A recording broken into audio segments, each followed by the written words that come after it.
Quel est le point commun entre Dalida, Mireille Mathieu, C. Jérôme, Julien Clerc, Rulio Iglesias, Bernard Tapie, Gérard Lenormand, Patricia Cass et Michel Delpech? Ils comptent tous et toutes au moins un grand tube écrit pour eux par Didier Barbelivien. Lui-même chanteur, l'auteur-compositeur a marqué des décennies de chansons françaises.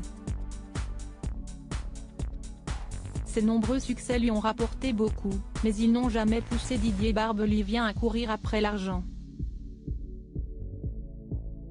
Je n'ai aucun intérêt à la cupidité, peut-être parce que j'ai gagné de l'argent jeûné toute ma vie, estime-t-il dans une interview accordée à Paris Match. Didier Barbelivien a ainsi développé avec le temps un rapport très distancié à l'argent.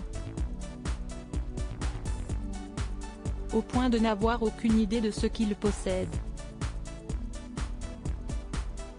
Demandez à ma femme, répond Didier Barbelivien quand Paris Match lui demande ce qu'il a fait de son argent. Quand je dois acheter une voiture, je l'interroge pour savoir si on a assez sur le compte.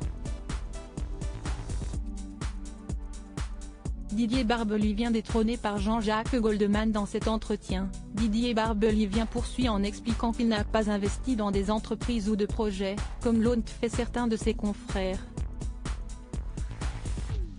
Je ne me suis jamais préoccupé de ces choses-là.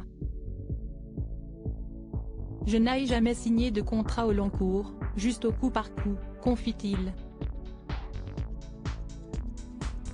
Je ne me suis même pas acheté une laverie automatique, j'aurais été incapable de la gérer. Le nombre de tubes signés Barbelivien est tel que l'auteur-compositeur a longtemps été le premier contributeur de la Société des auteurs, compositeurs et éditeurs de musique, la célèbre SACEM. Avant d'être détrôné à ce titre par Jean-Jacques Goldman. Tant mieux, se réjouit Didier Barbelivien pour son confrère. Si est-il le seul qui ait osé dire publiquement mon rêve, si est-il d'avoir une carrière comme celle de Barbelivien. Eh bien il a réussi, ajoute-t-il dans les colonnes de Paris Match. Crédit photo, Christophe Clovis.